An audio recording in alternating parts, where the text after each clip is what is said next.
Extra, extra! Últimas notícias! Extra, extra! As pessoas estão acordando e percebendo que a Bíblia não começa em Mateus. Extra, extra! Ah! Vocês estão aí? Shalom, irmãos! Como vocês estão?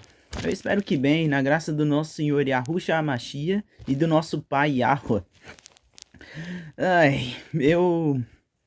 Essa introdução aqui foi para descontrair um pouquinho, né? Até porque depois do vídeo de ontem, que foi um pouquinho pesado e desagradável de fazer, mas necessário, né?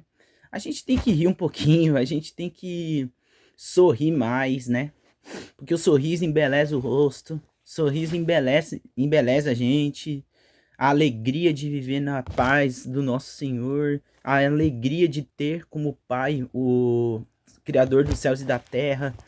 Para o único motivo de orgulho que o crente pode ter é de ser chamado filho e servo de Yahweh.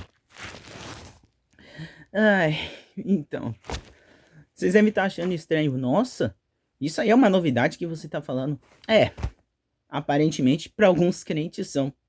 Desde que eu me converti lá pro finalzinho de 22 e comecinho de 23, eu percebo que muitos crentes, na verdade isso aí não é uma novidade, isso aí já existe desde os tempos da Santíssima Igreja Católica Apostólica Romana. Que de igreja não tem nada, tá? Ó, falando baixinho. Aqui tá mais pra uns templos de Satanás romano. Mas ó, fica quietinho. Desde esse período, existe uma certa dicotomia entre antiga aliança e nova aliança, como se uma excluísse a outra. E aí, graças a esse esquecimento das Sagradas Escrituras, conhecida como Taná, a gente tem que ouvir alguns argumentos, algumas falas que hoje em dia são ultrapassadas, mas que ainda são repetidas. Como parece aquela vitrola, sabe aquelas vitrolas quebradas? E riscada, quando você acaba colocando um pininho, ela fica repetindo aquela mesma coisa, fica repetindo a mesma faixa da música, parece que não sai daquilo. Que nem, por exemplo, argumentos clássicos. Ei, não é porque o Messias não falou da guarda do sábado. É óbvio, né? Se você começa a ler a Bíblia a partir de Mateus, é óbvio que você vai falar isso. Porque você não pega o fio da meada, você perde todo o contexto e o contexto que tanto os discípulos quanto o próprio Messias estavam inseridos. Porque não tinha necessidade do Messias falar da guarda do sábado, ou que era mandamento guardar o sábado no Evangelho, porque isso era parte da cultura do povo do Altíssimo. É parte da cultura do povo do Altíssimo. Mas para pautar o que eu estou falando, não vamos ficar apenas com as minhas palavras, até porque as minhas palavras não são minhas.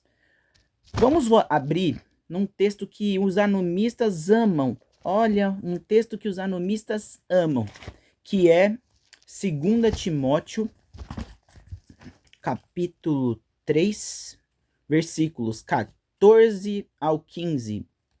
Gente, é impressionante como que esse versículo e essa passagem tem tanto enriquecimento, tem tanta valor de enriquecimento para a nossa fé e para a nossa postura do nosso dia a dia, gente.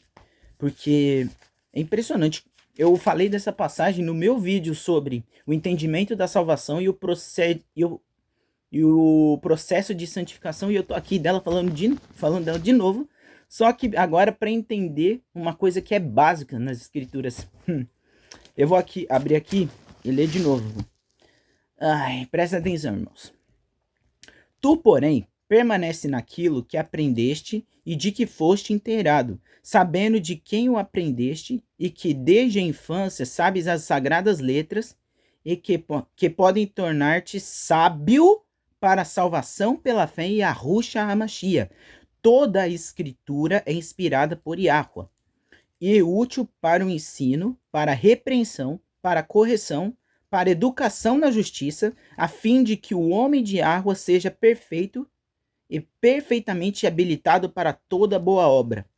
Ai, gente, como a palavra é bela, né? Quando você não tira de contexto e quando você lê ela do começo até o fim de forma linear. Por quê? Porque Paulo está fazendo um link direto das nossas boas obras como crentes, como servos do Altíssimo, com o entendimento da Taná. Porque, novamente, eu vou dizer de novo, para quem não viu o vídeo que eu falei do entendimento da salvação e processo de santificação, para quem não sabe o contexto histórico, as cartas de Paulo, elas foram escritas um pouquinho antes dos evangelhos.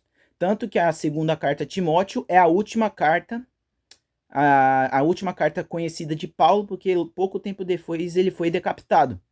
E aí, o primeiro evangelho, ainda existem umas certas discussões entre qual foi o primeiro, se foi o de Marcos ou se foi o de Matitiarro, também conhecido como Mateus. Mas enfim, o que a gente pode entender é que Paulo não estava se referindo aos evangelhos escritos aqui.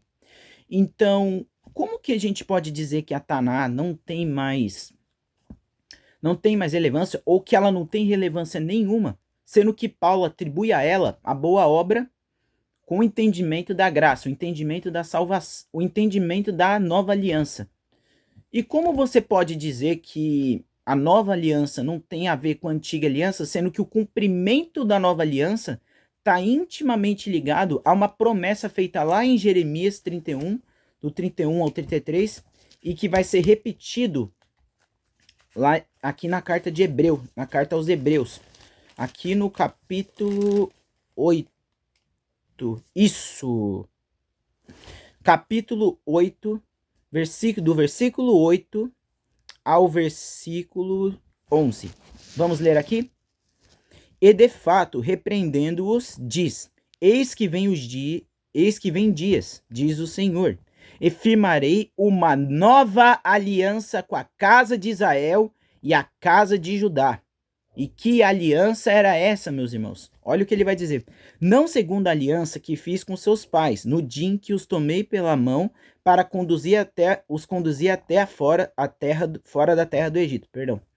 Pois eles não continuaram na minha aliança. Para quem não sabe, no próprio deserto, durante o caminho até a Terra Santa, os israelitas eles já quebraram a aliança que o Criador tinha feito antes mesmo deles chegarem no Sinai. Só para vocês terem uma noção. A aliança com o Sinai é uma segunda aliança 2.0. Eu vou explicar depois. Continuando. Pois eles não continuaram na minha aliança e eu não atentei para eles, diz o Senhor. Porque esta é a aliança que firmarei com a casa de Israel depois daqueles dias. Agora vai falar da nova aliança. O que é a nova aliança? Na sua mente imprimirei as minhas leis, também sobre o seu coração as escreverei. E eu serei o seu Elohim, e eles serão meu povo. E não ensinará jamais cada um a seu próximo, nem cada um ao seu irmão, dizendo: conhece o Criador, pois todos me conhecerão, desde o menor deles até o maior. Agora eu vou fazer uma pergunta a vocês. Como que leis foram imprimidas no nosso coração? Sendo que essa promessa foi dada no contexto da antiga aliança. Obviamente, ele está falando das leis, ele está falando da lei, da Torá, que está presente nos livros de Gênesis, Êxodo, Levítico, Números e Deuteronômio. E outros mandamentos contidos em outras passagens da Taná. E outros conhecimentos que através de grandes homens do Criador, como o livro de Provérbios, o livro de Eclesiastes, que não são livros da Torá, mas contêm mandamentos ali que os próprios discípulos repetem, como por exemplo, Paulo vai repetir o provérbio em que diz que você não deve zombar do seu inimigo. Antes, se o teu inimigo tiver fome, dá-lhe o que comer, e se ele tiver sede, dá-lhe o que beber. Da onde ele tirou isso? Da Taná. Então, Paulo ensinava Taná, porque, como eu disse no meu vídeo o processo de santificação. A Taná é onde está contida a maior parte dos mandamentos. A maior parte dos mandamentos que o Criador ele estabeleceu para que nós tivéssemos comunhão com ele, justamente após a salvação do povo de Israel ao Egito. Ah, você disse que o Criador fez uma segunda aliança 2.0 no Sinai. Por quê? Porque o povo de Israel, ele cai... É aquela a famosa história do bezerro de ouro. Porque enquanto Moisés estava recebendo a lei, o povo de Israel criou um bezerro de ouro para adorar, né? Porque eles não começaram a não acreditar no Criador. E já ali eles quebraram a aliança, a primeira aliança. E aí, tanto que Moisés intercedeu pelo povo e disse para o Criador não destruí-los, porque para dar até bom testemunho, que na verdade o Criador já sabia que Moisés iria interceder, porque ele antevê tudo, ele pré-determina tudo, ele é maravilhoso.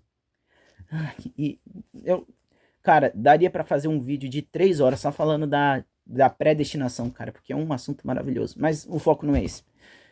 Então, essa falsa dicotomia que as pessoas criam entre antiga e nova aliança, porque, para quem não sabe, escrituristicamente falando, nos originais, a palavra testamento não existe.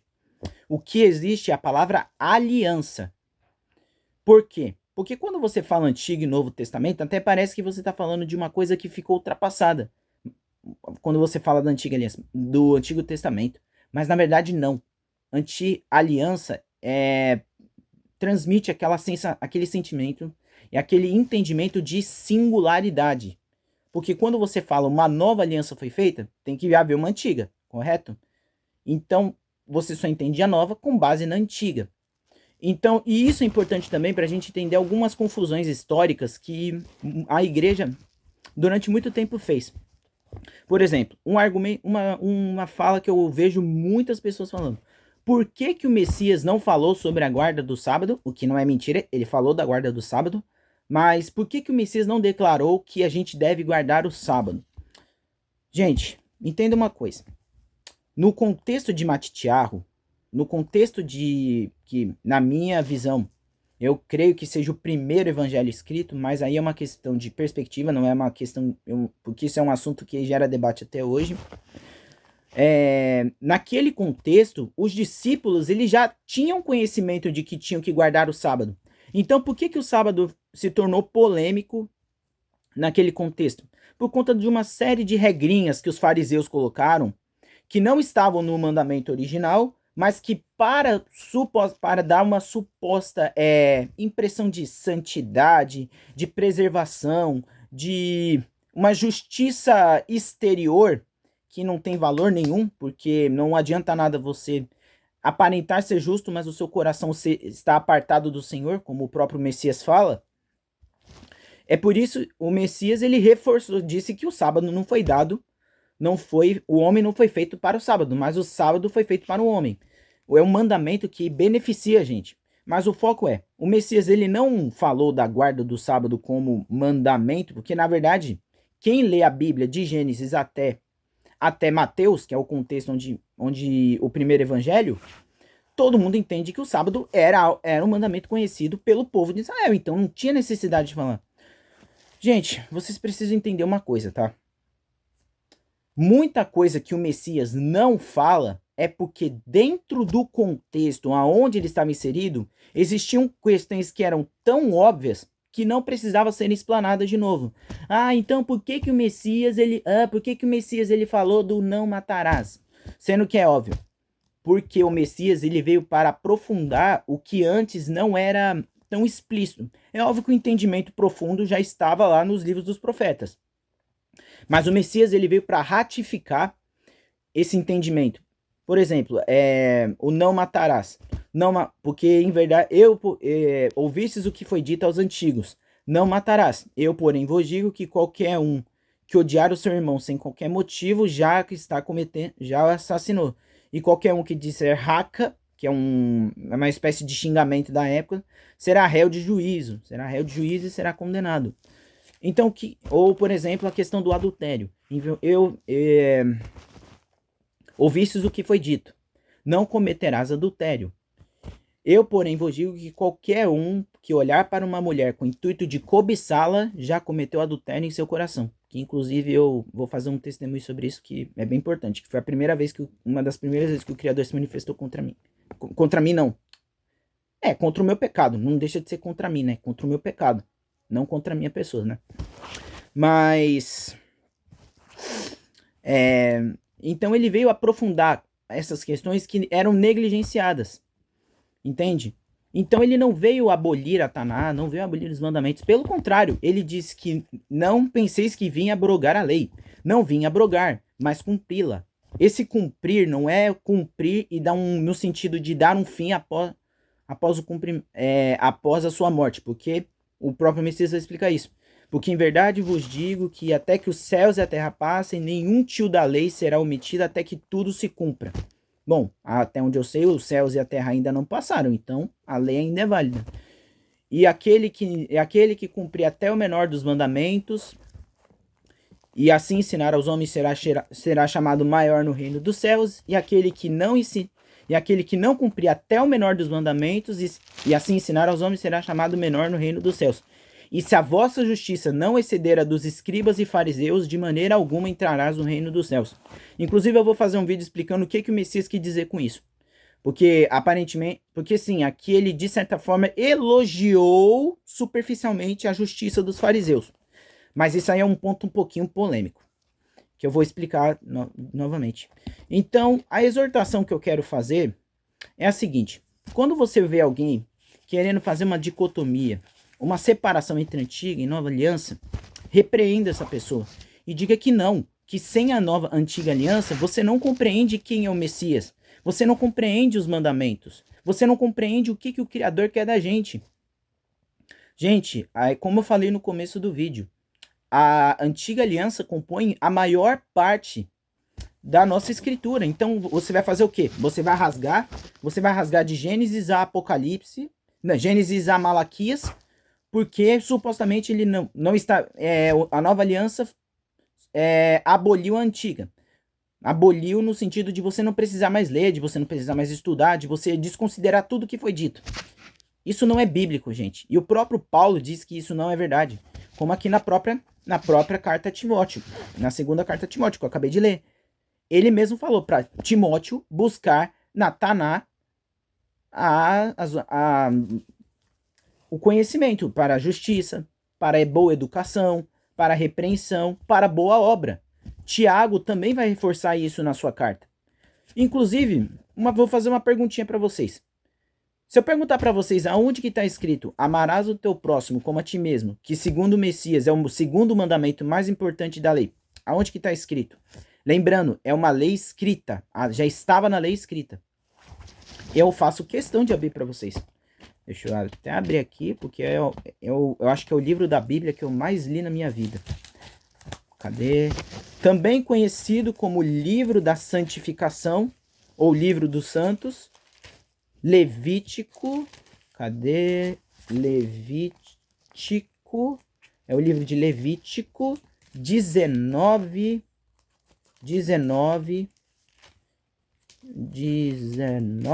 Peraí, que é bem. Aqui, ó. Levítico 19, 18. Não te vingarás, nem guardarás ira contra os filhos do teu povo, mas amarás o teu próximo como a ti mesmo. Eu sou Yahweh. Esse mandamento já estava na Taná, mas ele foi esquecido com o tempo.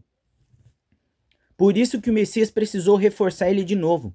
Porque sem entender esse mandamento, você não entende a lei, você não entende o evangelho. Assim como você também não entende os mandamentos relacionados a relacionamento com o Pai, que é o não adorarás outros deuses antes de mim, não farás para ti imagem de escultura, que são os 4 primeiros mandamentos do Decálogo, sem você entender Deuteronômio 6,5.